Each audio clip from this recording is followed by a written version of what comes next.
เสื้อวัดเสื้อวาเสื้อบ้านเสื้อเมืองพระสยามเทวาธิราชสิ่งศักดิ์สิทธิ์ทั้งหลายอันมีพระบรมธาตุเจ้าโดยสุเทพและครูบาเจ้าศรีวิจัยนักบุญแห่งล้านนาไทยเป็นต้นก็กราบอาราธนาและเชิญชวนมาปกปักรักษาพ่อแม่พี่น้องลูกเต้าหลานเหลนตลอดถึงพระสงฆ์พระเจ้าครูบาอาจารย์ที่เคารพและนับถือลูกเน้นทุกลูกพี่ป้านาอาพ่อหนานพ่อน้อยพ่ออุ้ยแม่อุ้ยทุกคนเพื่อได้มีความสุขกายสุขใจเหมือนกันทั่วทุกตัวคนก่อนที่จะได้ดำเนินรายการต่อไปนี้ขอแจ้งให้ท่านทั้งหลายที่อยู่ไกลๆได้รับทราบว่าทางดอยสุเทพขัดข้องเกี่ยวกับไฟฟ้ามาจึงมาได้ยินกันได้ยินเฉพาะผู้ที่อยู่ใกล้ๆแล้วขอเชิญท่านทั้งหลายร่วมกันไหว้พระเพื่อให้เป็นสิริมงคลกับตัวกับครอบครัวกับการงานการเดินทางการประกอบอาชีพต่อไปปนมมือเนอว่าพร้อมกันอะระหังสัมมาสัมพุทโธภควาพุทธังภวันตังอภิวาเทมิกราบสวากขาโตภควตาธัมโมธัมมังนัมมัสสามิกราบสุปฏิปันโนภควโตสาวกสังโฆสังฆังนัมมามิกราบอันธรรมยังพุทธัสสะภควโตบุพาภะคณะมะกะลังกะโลมาเสนะโมตัสสะภะคะวะโตอะระหะโตสัมมา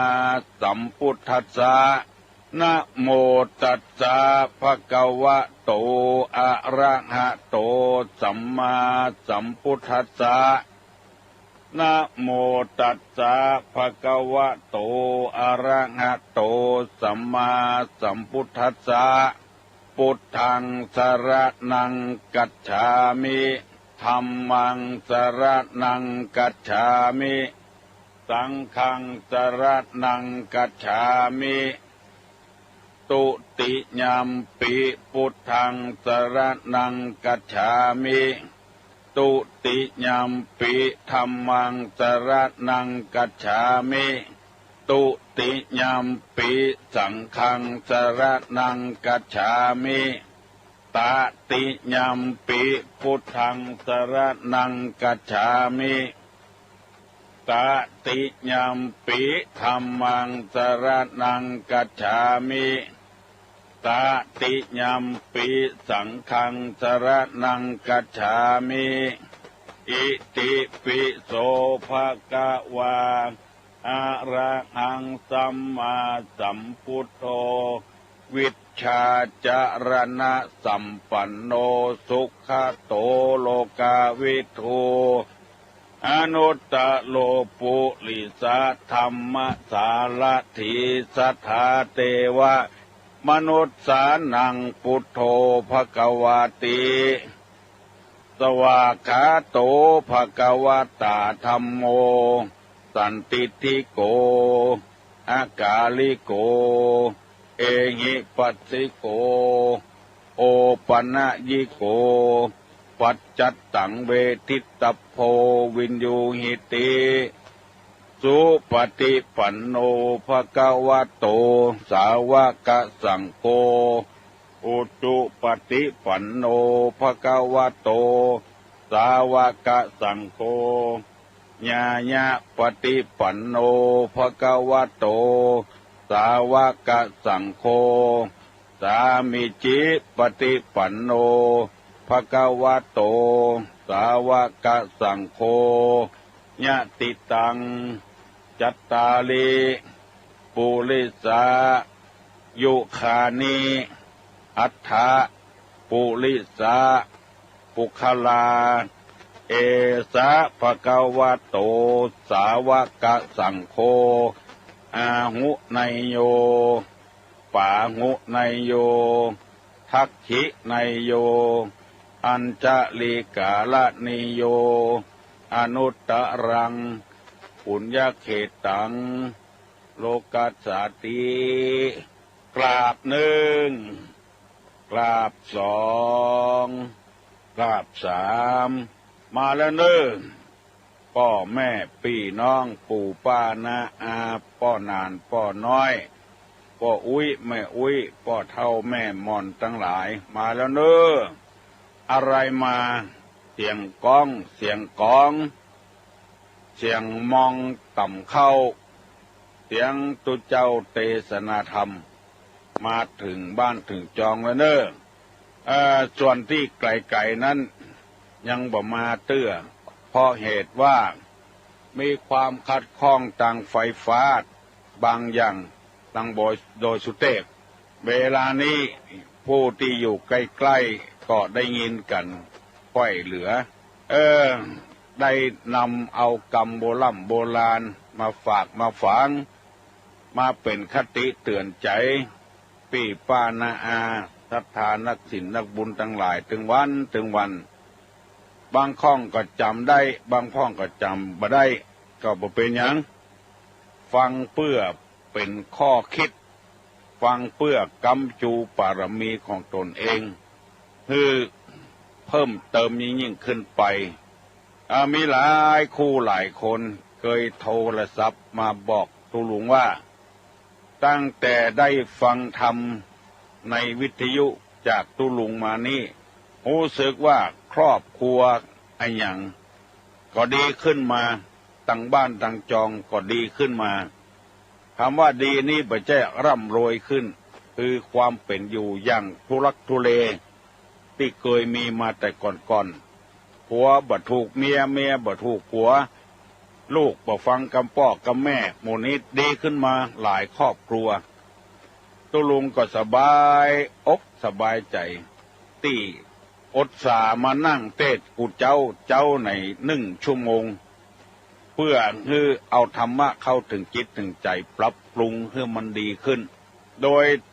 ทางสถานีวิทยุบ่ได้หวังผลประโยชน์ไอ้อย่างกับท่านทั้งหลายสักอย่างแล้วบ่ได้โฆษณาไอ้อย่างสักอย่างประกาศธรรมะประกาศความรู้เกี่ยวกับเกษตรพ้องเกี่ยวกับการศึกษาเล่าเรียนพ้องเกี่ยวกับหมอพยาบาลพ้องเพิ่นจะมาให้ความรู้แก่ท่านทั้งหลายเพื่อจะได้ปรับปรุงตัวเก่ารักษาตัวเก่าให้มันดีขึ้นไม่ใช่ว่าเปิ้งหมออย่างเดียวเป็นพยาธิก็ต้องเปิ้งตัวเก่าดูแลตัวเก่าธรรมะเป็นธรรมะที่ให้ท่านทั้งหลายดูแลตัวเก่าพอกอยตัวเก่ามันดีแล้วกายังบ่ดีเตื้อกาวันนี้จะได้นำเอากรรมเก่ามาเล่าให้พี่น้องทั้งหลายฟังเพื่อเป็นคติเตือนอกเตือนใจกรรมที่ว่างัวควายหายแล้วล้อมคอกควายหายแล้วล้อมคอกอันนี้อยู่ในหมวดปมาทธรรมในพระพุทธศาสนาเมื่อมันเป็นไปแล้วเฮาก้อยจะล้อมคอกมาลุนหูมาลุนโดยที่เฮาบ่ได้กึดใจว่ามันจะเป็นไปแล้วปล่อยให้มันเป็นไปพอเป็นไปในทางที่บ่ดีแล้วเช่นจะหูคิงมาลุนเพื่อหูคิงน้ำปิงพอแห้งไปแล้วมีงัวมีควายไว้ก็จำเป็นจะต้องแป่งคอกมันไว้คอกงัวคอกควายคนตะกอนนี่ประตูคอกงัวประตูคอกควายนี่เปิ้นใส่หอกเหี้ยใครจะมาลักงัวลักควายนี่หอกจะดังก๊อกแก๊กก๊อกแก๊กเจ้าของมันก็สะดุ้งตื่นละพอได้ยินหอกบลาสามันทำไมตะกอนนี่เปิ้นลักงัวลักควายกันตัวเองหาจนได้นะเพราะว่ามันจุ่งไปทางใดตัวเองหาห้อยตีนมันจำห้อยตีนมันบางทีก็จำเพียวขี้มันปุ้นขี้มันจะออกตัวไปวกกันเป็นตี้บางเตื้อก็ได้บางเตื้อก็บ่ได้อันนี้บัดเดียวนี้บักให้ได้แล้วเพราะว่าเขาเอาใส่รถ ไล่ขึ้นรถเป็นหมู่ไปใจลักกำตัวสองตัวคติธรรมนี้เกิดขึ้นมาเพื่อจะให้ผู้ฟังทั้งหลายผู้อ่านทั้งหลายได้ให้ระวังตัวเหียก่อนอันใดที่มันบดีจะไปทดลองมันเปิ้นบอกให้มาแล้วว่าอันใดที่มันบดีอาหารการกินก็ดียุกยาก็ดีตู้ลงไข้ให้พี่น้องทั้งหลายไปโรงพยาบาลมันแน่นอนกว่าเพราะว่าเปิ้นเฮียนมาเฉพาะทางมันจะเมินเอาน้อยก็อดเอาน้อยเพราะคนมันหลาย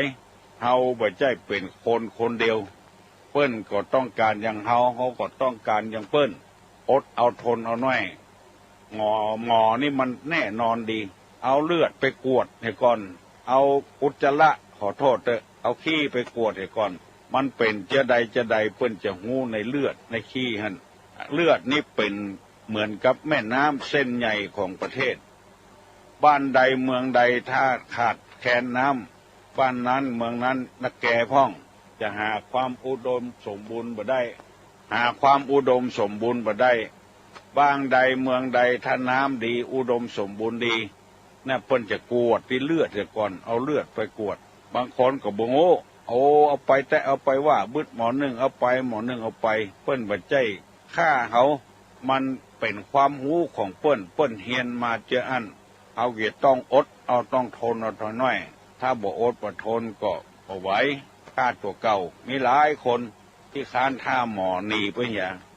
วันสองวันปิกเข้ามาอาการแก้ไปเหียแล้วอันนี้ขอฝากขอฝังพี่น้องทั้งหลายงัวหายแล้วเจนจะล้อมคอกเป็นแก่แล้วเจนจะมาหาหมอเงินคำกำแก้วในบ้านในจองประหยัดมันไว้เท่าใดดีเท่าอันถ้าเฮาบ่ประหยัดมันเฮาจังมันก็จังเฮาถ้าเฮาจ้างใจมันก็มีบุญมีคุณกับเฮามีสาระมีประโยชน์กับเฮาเป็นต้นจะไปดูแควนเงินน้อยๆนิดๆว่าบ่มีสาระบ่มีประโยชน์ขาดไปบาทเดียวบ่ถึง10,000ก็ยังใจบ่ได้เตื้อมาดูแควนบ่ได้เพราะฉะนั้นชีวิตของเฮาอยู่กับบ้านกับจองกับหอกับเพื่อนกับวัดกับวาพยายามอย่าไปประมาทการใช้การจ่ายเงินทองที่มันจำเป็นก็จ่ายที่มันบ่จำเป็นก็พยายามประหยัดไว้เรื่องการกินกันว่านี่ก็อย่างเดียวกันเพราะฉะนั้นล้อมคอกไว้ก่อนที่งัวจะหายควายจะหายล้อมคอกแล้วมันยังลักเอาไปอยู่ก็ถึงนักแกช่วยอย่างบ่ได้เตื้อที่มันเป็นไปถึงวันเพราะเขาบ่ล้อมคอกมันไว้บ่แน่มันไว้เลี้ยงลูกก็ลูกลำไปบ่ล้อมคอกไว้ให้ลูกนั่นก็คือบ่ให้ลูกได้ปึ้งตัวเก่าสักอย่างถ้าเฮาเท่าแก่มาเห็นแล้วเฮาจะเดือดร้อนเดี๋ยวนี้ฮัลโหลวัดดอยสุเทพเปิ้นไฟดับตุลุงก็กำลังออกอากาศอยู่ที่สถานีตุลุงเนี่ย90.75จุดอยู่ไกลก็ลองเลื่อนหาลอง90.75เนี่ยตุลุงกำลังออกอากาศอยู่เพราะฉะนั้นต้องเตรียมไว้ก่อนบักเตรียมไว้อย่างโรงพยาบาลเนี่ยเปิ้นมีเครื่องสำรองของเปิ้นน่ะเครื่องนึงการว่าไฟฟ้าดับนี่เปิ้นมีเครื่องสำรองน่ะเปิดไฟสำรองของเปิ้นอันนี้เปิ้นล้อมคอกไว้ก่อนเพราะว่าโรคภัยไข้เจ็บบางอย่างมันต้องอาศัยไฟฟ้าโรคผ่าตัดในการโรคอย่างในการถ้ามันมืดไปเห็นแล้วก็บ่หันละเครื่องมือไฟฟ้าก่อนเนี่ยบ่ได้ละอันนี้เปิ้นเกียมไว้ก่อนตุลุงได้นำเอากรรมบักเก่ามาเสนอให้พี่น้องทั้งหลายได้รับทราบประเดี๋ยวนี้จะได้นำเอาธรรมะคือเกี่ยวกับคนเฮาอยู่กับกันจะได้ให้มันอยู่ม่วนกับกันระหว่างครอบครัวผัวเมียก็ดีเมียกับผัวก็ดีลูกกับพ่อกับแม่พ่อแม่กับลูกกับเต้าพ่อแม่เฒ่ากับลูกกับหลาน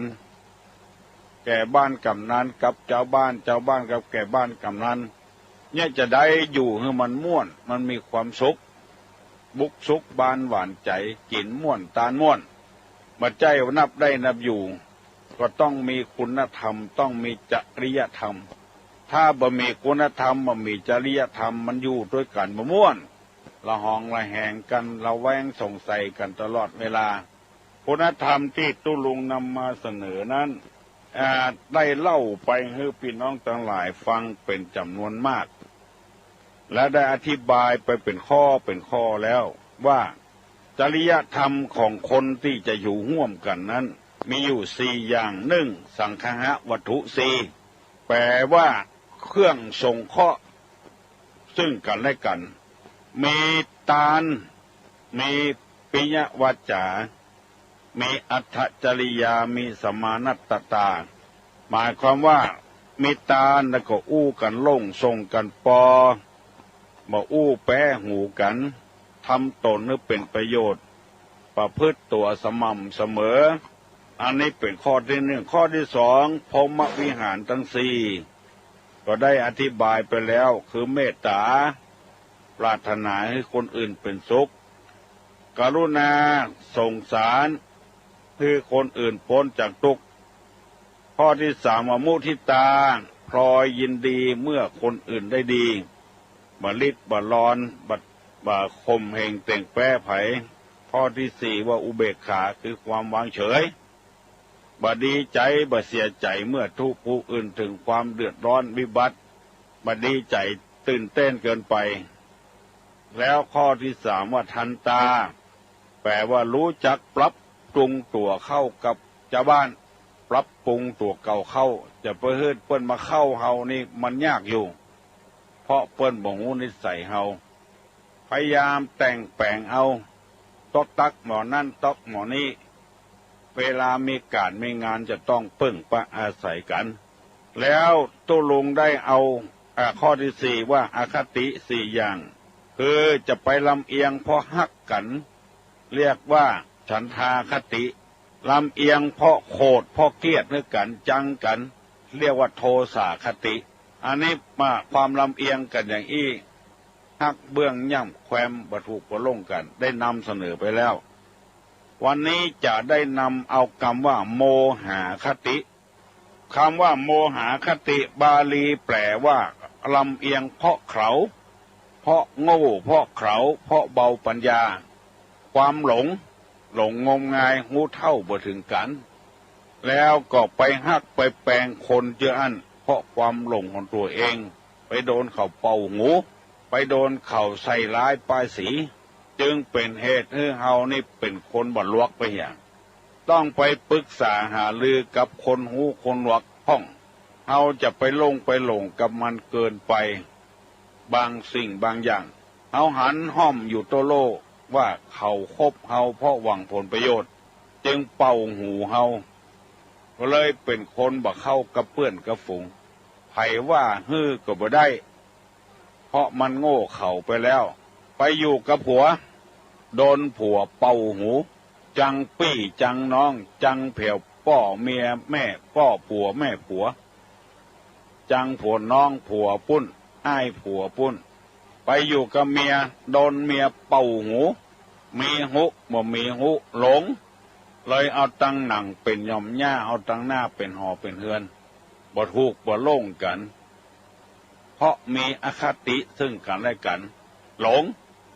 โดนมือที่3เป่าหูมีหลายแล้วเคยมา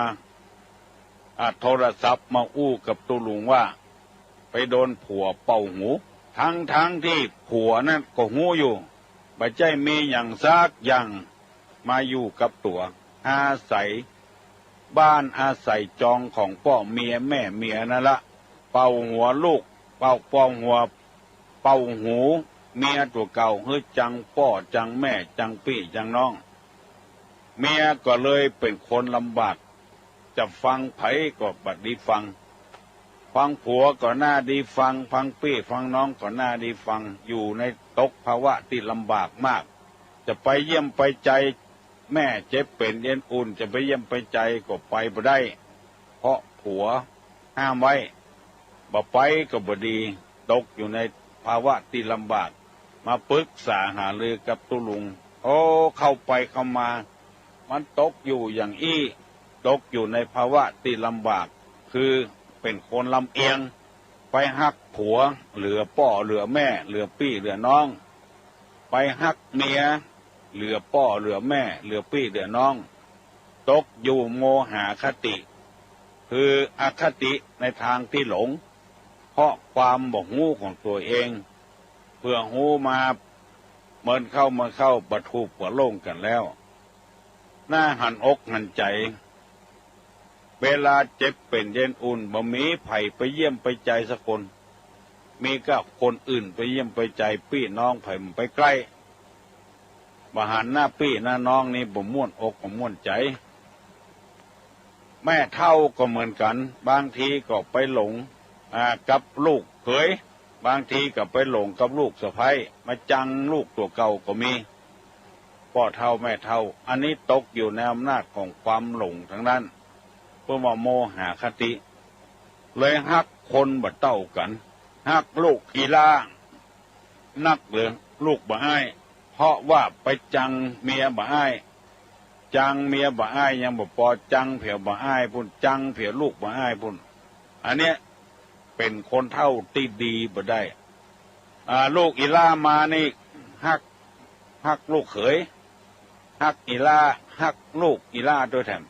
มีไอ้หยังเก็บไว้ซ่อนไว้เอามาฮื้อลูกอีลาหมดลูกบ่อ้ายมาบ่ได้กินเพราะจังลูกสะใภ้ไอ้หยังหมู่เนี้ยเป็นต้นพยายามหัดฝึกหัดดัดนิสัยตัวเองไว้อันบ่ฮื้อฮักบ่ฮื้อจังนั้นเป็นไปบ่ได้เพราะว่าคนเรายังมีกิเลสอยู่ถ้าบ่ฮักบ่จังเท่าใดดีต่ออันต้องเก็บกดเอาไว้เก็บในอกในใจจะไปให้เขาหู้ว่าเขาจังเขาอู้อันใดไปที่มันจะแสลงหูกันพยายามหลีกเลี่ยงกรรมอู้นั้นพยายามหลีกเลี่ยงบ่ให้มันกระทบกระเทือนจิตใจกันหมู่นี้เขาจะได้หู้เรื่องหู้ราวต่างๆธรรมะเพิ่นสอนกันเจบางทีเป็นตุเจ้าก็เช่นเดียวกันหลงเพราะพ่อแม่ของเนนเนี่ยโอ้ล้ำไปบึดเอาหนึ่งมาฮื้อเอาหนึ่งมาฮื้อพ่อแม่เน้นก็ทำบดีและทำให้ตู้เจ้าหัววัดตู้ลุงตู้หลวงหลงเลยฮักเน้นบ่เต้ากันบางทีออกมาเลยพ่อแม่เน้นนั้นบึดเอาหนึ่งมาเอาหนึ่งมาตีมึงเนี่ยเธอเนี่ยมาหันสักเตื้อมาหันหน้าพ่อหน้าแม่แล้วเราอ่อนมันได้ยินแล้วมันก็ง่อมงันบ่ม่วนใจบางทีกำลังเรียนหนังสืออยู่นี่กลางคันเลยเพราะว่าเจ้าอาวาส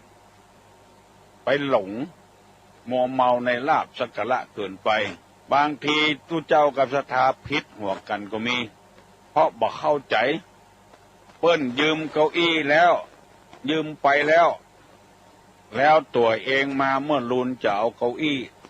จะไปฮื้อตู้เจ้าไปเอาของที่เปิ้นยืมแล้วมาฮื้อมันใครเกินไปเมื่อบ่ได้สมใจก็บอกว่าวัดนี้เป็นเศรษฐกิจที่บ่ได้สตางค์นี่บ่ฮื้อยืมไปฮื้อยืมที่เปิ้นได้สตางค์พุ่นเป็นเก้าอี้เศรษฐกิจว่าจะอี้ออกมาก็มีเลอะเปเตอเพราะว่าเจ้าบ้านบ่ฮู้เรื่องนึกว่าเฮาเนี่ยเอาเก้าอี้ฮื้อคนที่ได้สตางค์ยืมต่างบ้านเดียวกันบ่ได้สตางค์บ่ฮื้อยืมเพราะเจ้าบ้านมันโง่มันง่าวโมหะคติหลงไปด่าตุเจ้าเนี่ยเวลาได้นี่บอกว่าหยังดักปิ้งยินวอยเวลาบ่ได้นี่โวยวายฮื้อโตดกับตุเจ้ากับวัดกะวาเพราะความหลงคิดว่าตุเจ้างกเงินเอาเงินมันบ่ฮู้ว่าจะใดแล้วเพิ่นมีการเพิ่นมายืมก่อนเอาไปเหี่ยก่อนแล้วก่อนหน้าที่จะแล้วไปเป็นถ้วยเป็นจ้อนเป็นอย่างก็ตามตัวเองนี่เอาใจตัวเองว่าถ้าปะสะปืนอยู่กับวัดกวาถ้าบ่อดบ่ทนแต่นี่เข้าเดือดร้อนกันมันจะฆ่าจะแกล้งกันหลายเตื้อแล้วบางทีเฮาก็ประชุมตกลงกันแล้วว่าของอันเนี้ยเฮาจะไว้ใจกับวัดกับบ้านต่างบ้านต่างจองก็ฮื้อเอาไปเตื้อโอ้คนที่มีอำนาจเป็นกำนันกาเป็นแก่บ้านกามายืมจะเอาของอันนั้นเนี่ยก่อนอันที่เขาตกลงกันแล้วว่าบ่ฮื้อกันนะหัวเอาไปลุไปเสียมันแปลงท ถ้าบ่ได้มีอคติกับผู้เจ้าแต่เหมาะมีไว้เนี่ยหยังบ่ฮื้อเปิ้นยืมเพราะเฮาตกลงกันแล้วโอ้มีเรื่องกันหลายเรื่องหลายราวละสะปะสะปืนละเพื่อพรมปูเนี่ยมันของแปลงกว่าที่จะได้มันมานี่โอ้เป็นเรื่องทุกข์เรื่องยากต้องหาเจ้าศรัทธาก่อนผืนหนึ่งเมื่อไปใจมอกปัน2 ปันเป็น4-5 ปันอย่างเงี้ยมายืมเนี่ยเขาก็ว่าโอ้ทางวัดตกลงกันแล้วว่าพรมเนี่ยมันแปลงมือไผยืมเตื้อโหดนะมะวายๆอ่ะตู้ลงมีกองใหญ่แก่นหนึ่งใหญ่แต่น่ะตีที่ติดมิหารนะตึงเอาไปชุมกันแล้วว่าเบอร์ไผยืมเพราะว่ามันแปลงมันใหญ่ก็มายืมจนเจ้าจนได้นะเอาไปตีกำ2 กำบัดได้ผู้รักผู้ใหญ่มาโวยวายให้ตัวเจ้าเอาแถมแล้วมีเรื่องอยู่ตลอดเวลากับกองแก่นใหญ่เมื่อเขาบ่มีก็ไปแถมยังมันมีแล้วเอาไปเนี่ยจะได้ถ้าหมอนี่ยืมหมอนั่นก็ยืมต่อไปแถมอันเนี้ยเพราะโมหะคติเนี่ยความบอกโง่ความบ่ลวกอันนี้มันเกิดขึ้นแล้วตุลุงเลยนำมาเสนอถ้าเพิ่นว่าบ่ได้ก็บ่ต้องว่าอย่างนั้นมันบ่ได้ก็แล้วไปมันของเปิ้นไม่ใช่ของเฮาอันเตื้อมันมักง่ายนำไปเพราะความง่ายนะถ้าได้ก็เอาเลยถ้าได้ก็เอาละเป็นอย่างนั้นฮัลโหลไฟมาแล้วเนาะครับศรัทธาเดือดร้อนหมดแล้ววันนี้เอาเรื่องโมหะคติมาเสนอให้พี่น้องทั้งหลายได้รับฟังกันตั้นที่อยู่ทั้งไก่นั้นบัดตันได้ยินเพราะว่าสถานีวิทยุพระพุทธศาสนาจังหวัดเชียงใหม่คัดข้องเรื่องไฟฟ้าบ่ได้ยินไก่ประเดี๋ยวนี้ได้ยินนะเนอะต่างวิทยุพระพุทธศาสนาของจังหวัดเชียงใหม่เปิ้นได้โทรศัพท์มาหาตุลุงว่าประเดี๋ยวนี้ไฟฟ้าดีขึ้นมาละไผที่สงสัยจะได้ก็โทรเข้ามาเนอะฮัลโหลมันสายใน15 องค์เนอะมาวันเดียววันเดียวเจ้าวันพูกก็อย่าไปละเมื่อค่ำนี่ก็อย่าไปละไปปะแง่เขาว่าไปพนอนหมูน่ะอันบัดได้ปะกับเปิ้งน้ำเตื้อการนักกันไปเปิ้นอันกะเต้าใดก็เอาใส่ไปเด้อเนอะมาเป็นอย่างจังหวัดก็ต้มเข้าไว้ละคุทีว่าจะบ่ไปละเปิ้นว่าโอ้จำเป็นต้องไปเนอะเป็นกิจวัตรของเปิ้นเนี่ยเต้าใดก็เป็นอย่างใส่ไปเด้อบ่ถ้าเดือดร้อนเนอะบ่ถ้าว่าอย่างกันนะว่าเราผมว่าบอกว่าบอกว่าค่ำบอกว่ามืดเนี่ยเนอะการมันนักนะเว้ยได้มีการเดียวครับ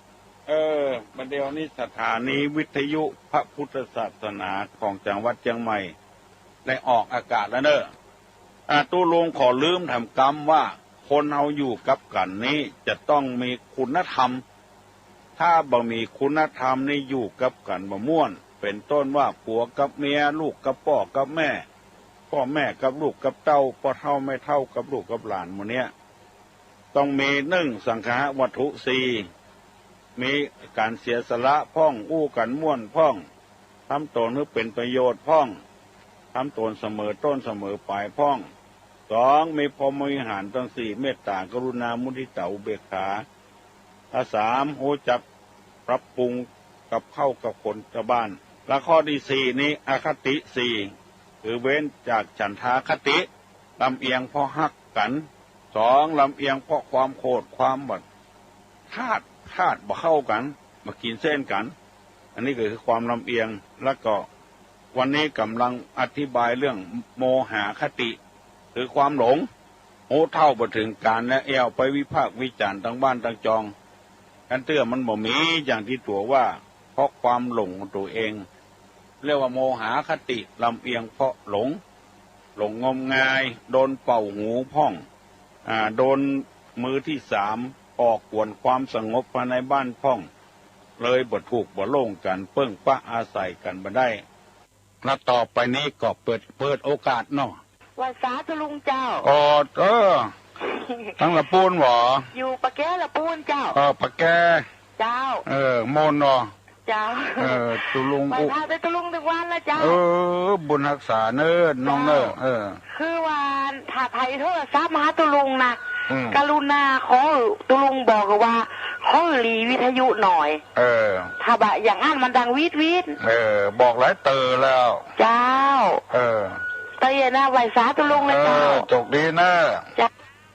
บุญรักษาปนานว่าจะได้ปนานจูเนอะบอกเบอร์โทรศัพท์มาให้ตุลุงกำเนอะฮัลโหลนมัสการเจ้าท่านตังอบต.ดอนแก้วมีข่าวจะรบกวนจะประชาสัมพันธ์ตอนนี้นะเจ้าประชาสัมพันธ์มาเนอะขอประชาสัมพันธ์เนอะพี่น้องบ้านตำบลดอนแก้วทีวีช่อง11เปิ้นจะมาถ่ายทอดที่บ้านตบสาหนองฟ้าเนอะฮัลโหลเจ้าไอ้สาเจ้าตึงเจ้าว่าป้านานจูป้นจะไปวัดเปล่าว่าวันนี้เป็นวันพระเนาะแต่น้องจำเบอร์โทรป้นได้เนาะอันแหละเจ้าบอกให้ทุลุงบอกเจ้าบอกมา2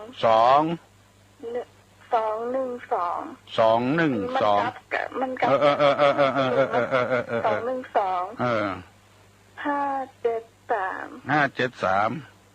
เจ้าเพราะว่าน้องก็รถแค่หวยปีนั่นเหมือนกันที่ว่าอยู่เจ้าแหล่นะเพิ่นขอเบอร์ของอันป้านานจูแต่เพิ่นไม่ยอมวางสายนี่ค่ะป้านานเพิ่นคงโทรเข้าไปได้ค่ะ212 5หยัง573เจ้า212 573เจ้าโยมบ้านเจ้าแลฟังเห็นเนอะฟังเหียเบอร์ของป้านานจู212 573เนาะวันนี้น้องขอเสริมแหมน้อยนึงเนาะว่านี่แซมหยังใครได้ดูทีวีแล้วก็หลายคนนี่คงร้องไห้ติดตัวหยัง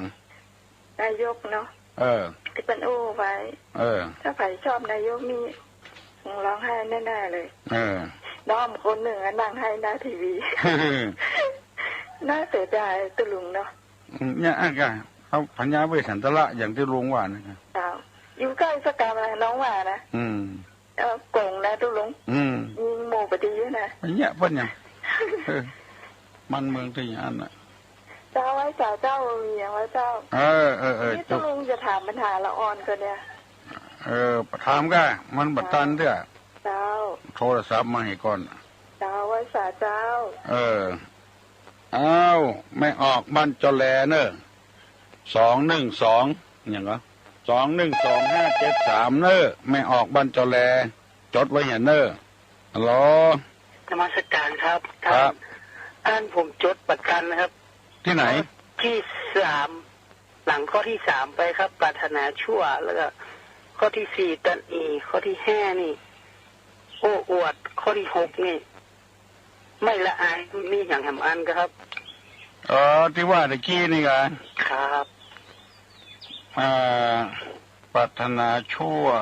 โกรธเนาะแล้วก็เห็นแก่ตัวปรารถนาชั่วแล้วก็ข้อที่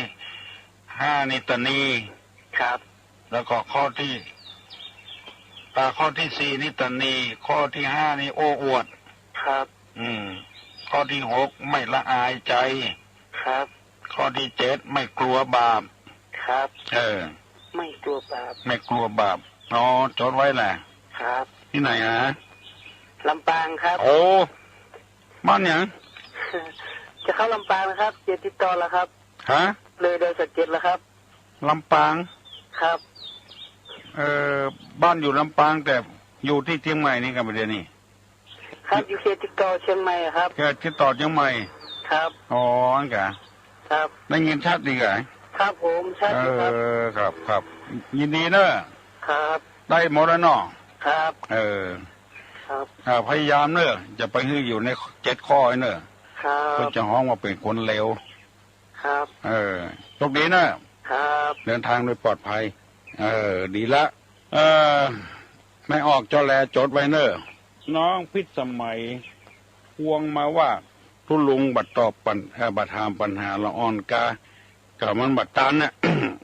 ก่อนตันก็ถามมันบัดตันสกรรมเพิ่นโทรมาให้ก่อนถามกาฮัลโหลมาตรการเจ้าที่เป็นอันน่ะโทรศัพท์ของพ่อนาน่ะเจ้าก็จำที่มือถือพอดีจ้ะโทรศัพท์มือถือพ่อนาจูอ่ะเจ้าอันนี้เปิ้นบอกอันเดียวอ่ะอันนี้มันมี2เบอร์เลยเจ้าโจ้ที่เปิ้นคำหมอได้ไว้กะมีแล้วเจ้ามีแล้วเนาะเจ้าไม่ออกเปิ้นเจ้าแลอ่ะไม่ออกเจ้าแลเจ้าจดเนอะเนาะเจ้า05มือถือนะ05นั่นอย่างน่ะ05ก่อนเนาะ05แล้วก็0558 6 9 7 0 3เจ้าแล้วอันนั้นเบอร์บ้านถูกแล้วเนาะเจ้าว่าเมื่อบ้านถูกแล้วเนาะจดแล้วเนาะว่าทำกรรมบ้านกะมือถือกะมือถือ0 5 8 6 9 7 0 3ตรงกับเจ้ายินดีเนอะเจ้ายินดีเอาบรรจแลจดเนอะไปหามือถือป้นนานจู0 5 8 6 9 7 0 3เป็นชื่อสัมพันธ์ไปอย่างไรยังมาได้ฮะไหนก่อนไหนละยินดีเนอะที่บอกมาคือตุลุงได้รับทราบต่อไปนี้ถ้าไผ่ประโทรมาตุลุงจะถามเนอะตอนอยู่กับแม่ตอนสาวอยู่กับแม่ตอนแก่ตามฝังคือเมื่อตอนเป็นสาวนี่อยู่กับแม่พอแก่มาไล่ฝังเปิ้นคืออันหยังฮัลโหลสวัสดีเจ้าตุลุงขอบคุณเจ้าขอบคุณพี่ตัวนั้นเลยนะเจ้าเจ้าแลแหละเจ้าขอบคุณทั้งนั้นได้ถึง2เบอร์แล้วบ่เจ้าเขาตุลุงสบายใจม่วนใจละเจ้ามีความสุขเนาะเจ้ามื้อจะโทรเปิ้นนะเจ้าโทรไปหาเปิ้นเถอะเปิ้นให้ไปเปิ้นให้ไปวัดเจ้าเปิ้นนั้นวันนี้วันศีลเนาะเจ้าเปิ้นนานไปวัดปุ่น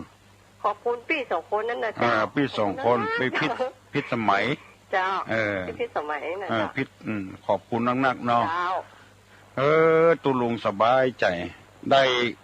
ด้ให้ความสุขกับคนอื่นนี่มันม่วนใจสบายใจเมื่อเป็นสาวอยู่กับแม่เพิ่นพอแก่มาไล่ฝังเพิ่นไล่ปักเพิ่นลัดบ่ได้ไล่ปักเพิ่นไอ้หยังฮัลโหลครับตุลุงครับเดี๋ยวผมไปออกไปเหตุการณ์นะครับไปเหตุการณ์นะครับผมเหตุการณ์ไหนตัวเต้าบกแยงครับไกลบ้านน่ะน่ะตุลุงตีอันหยังตีไปแม่ห้องสอนหยังน่ะตีอันตลกน่ะตีว่าสวรรคตอันนั้นน่ะตีอูไทยจางห้องน่ะเพิ่นว่าอย่างนี้เจ้าฟ้าหญิงเพิ่นไปแม่ห้องสอนครับแล้วก็เพิ่นไปหันใส่เขาเอาเขียดแล้วมาขายครับมันวันราชาทรัพย์บ่จ้างเพิ่นไปหันใส่ก็เลยพ่อว่าถามแม่ค้าขายกันยังไงนี่เนี่ยมันก็ว่าไอ้ตัวที่เสด็จไปเสด็จมานี่ก็แพงหน่อยเนี่ยตัวที่มันวิทย์ไปวิทย์มาเนาะเสด็จไปเสด็จมาไอ้ตัวที่สวรรคตแล้วก็ถูกหน่อยตัวที่มันตายแล้วถูกตัวที่มันตายแล้วครับหมดแล้วเนาะครับเรื่องเดินเหตุการณ์นะครับเหตุการณ์เนอะเดินทางโดยปลอดภัยเนอะครับผมไกด์บ้านก็ไกด์ไปตัวบ้านบกแยงครับโชคดีนะครับผมครับเดินทางโดยปลอดภัยภายว่าอย่างเมื่อเป็นสาวอยู่กับแม่พอแก่มาเป็นไล่ติดเปิ้นไอ้อย่างฮัลโหลวัน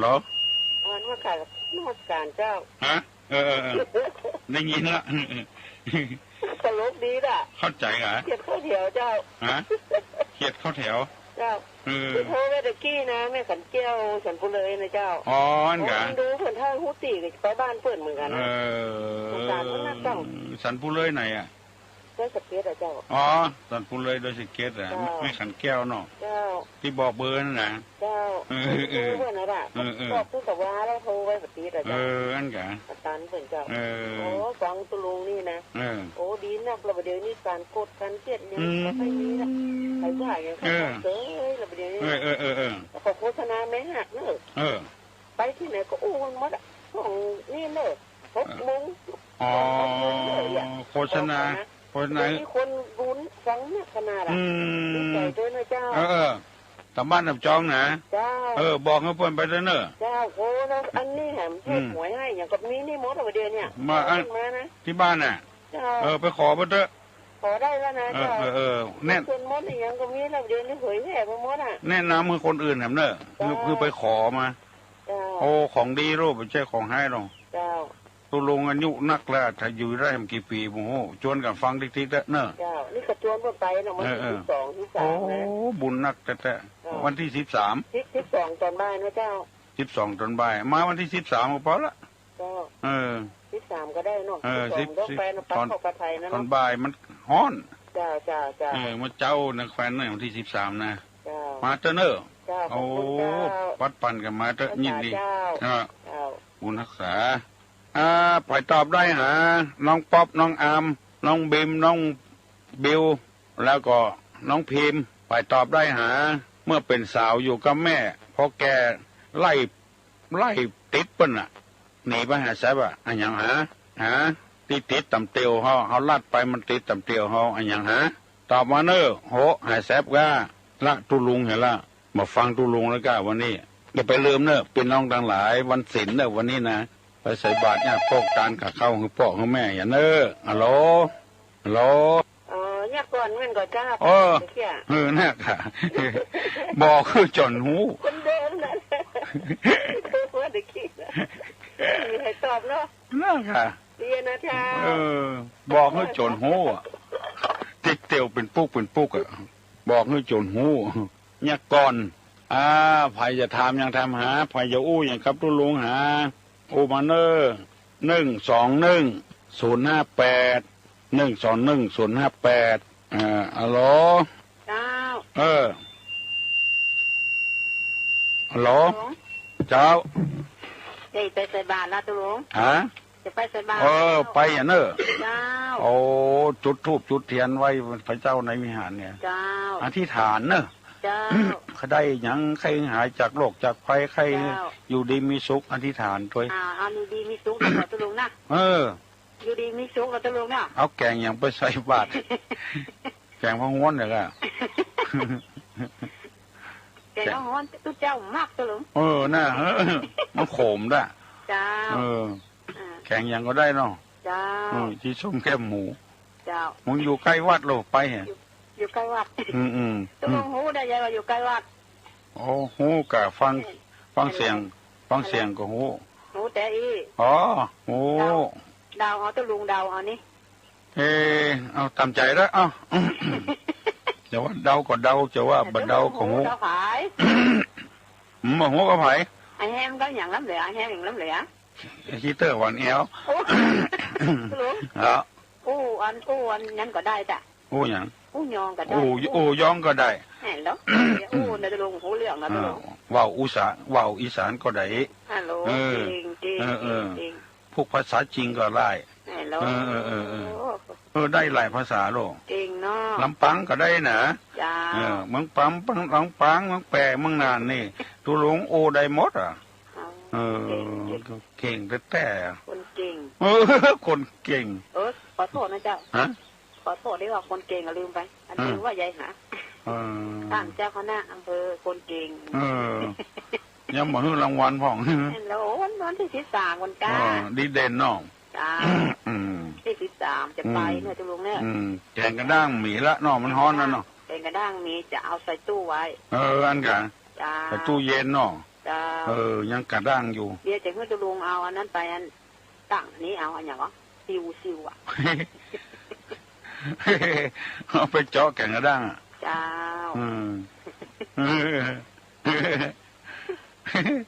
ม่วนแหละเจ้ากำว่าได้ทุงที่บ่นใส่บาตรได้ทุงว่าได้อาหาร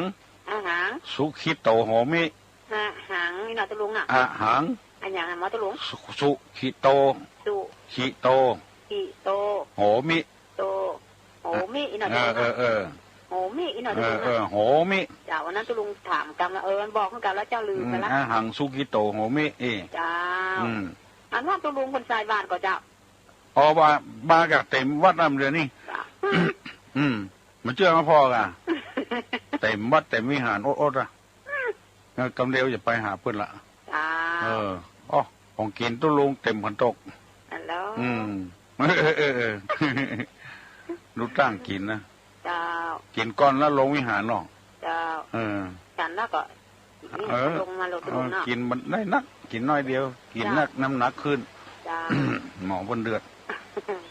ตุลุงก็อันเสียงอย่างเก่านะตุลุงนั่นน่ะเสียงดังฟังชัดเจนดีบ่ชัดแจ๋วเลยโอ้ม่นชัดแจ๋วเลยเสียงหลวงนะฟังชัดแจ๋วเลยตุลุงต้องไม่สอนหลวงฟังนักก่อฟังตุลุงฟังตุลุงนะ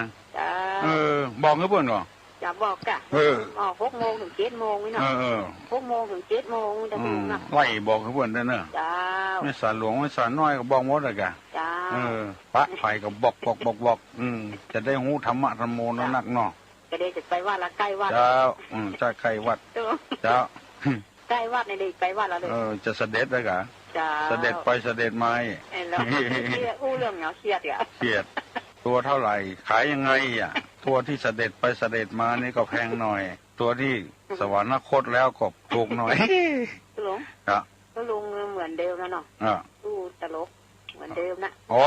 ลุงนี่แหละลุงดีเนาะแจ่มใสตุลุงบอกไปตุกมันเนี่ยตุกมันอย่างแต่เนาะตุลุงโลกนี่มันแจ้ของเฮาซะอย่างตอนละเจ้าตุมารบกวนตุลุงนะเจ้าบุญรักษาเนอไปวัดไปวาเห็นเนอครับไปมา7 โมงไปเห็นแล้วจะถามปัญหากับเลยละอ่อนกับบตันถามละฮัลโหลครับฮัลโหลตุลุงครับได้ยินละอย่างเทพตีว่าตุลุงว่าเทพตีอย่างวัดป่าหินมันวัดป่าหินนี่มันอยู่ที่ไหนครับหนตั้งไปตั้งมหาวิทยาลัยวิทยาลัยไหนตั้งเตียนกาดขยอมหัวตีก่อมันลอดคันคลองนะครับกาดขยอมนะมันลอดคันคลองเหรอมันขึ้นไปบนบุญตรงไปบนตรงไปทางบนมันตกบุญขึ้นไปเรื่อยๆแล้วถึงปะไปตั้งเงินเสมออยู่เลยอ่ะผมใจรู้คันคลองที่กาดเก้าขยอมครับแล้วมันเลือกซ้ายเลือกขวาถ้าสมมติเอาลูกไปสวนดอกไปลูกสวนดอกนั่นนะซื่อไปเลยไปแถวมันตกวะเพียตินดอยปะมันจะเจอ4 แยกมั้งเหรอมันจะ4 แยกคันคลองขึ้นไปครับตรงขึ้นไปเลยไปตินดอยปะขึ้นวัดเพิ่มอยู่ตินดอยเนาะครับเป็นวัดเทพไปอย่างก็อันอย่างสัปปะมีทั้งหมดเรื่องธรรมะธรรมโมนะใครได้อันอย่างบอกเพื่อนครับเรื่องธรรมะธรรมโมมีทั้งหมดโทษลูกไหนมานี่ละปูนครับละปูนเหมือนกันครับฝังลุงดูว่าตั้งเก้าที่กาขยอมมันละซื่อขึ้นไปมันตกมันนะครับวัดไฟหินนี้เหรอวัดไฟหินครับสวัสดีครับโชคดีเนอะขอให้อยู่ดีมีสุขอายุมั่นขวัญยืนหิมาก้าขึ้นมีโชคมีลาบมันกันกูคนยกมือเนอะไว้ตุลุงจะปั่นปอนนะสัพปีติโยวัจจันตุสัพพะโลโกวินัสสันตุมาเตภวะตวนตาลาโยสุขีติคาโยโกภวะอภิวาทนาสีริสนิจังวุธาปจายโนจตาโลธรรมาวัฏันติอายุวันโนสุขังพลา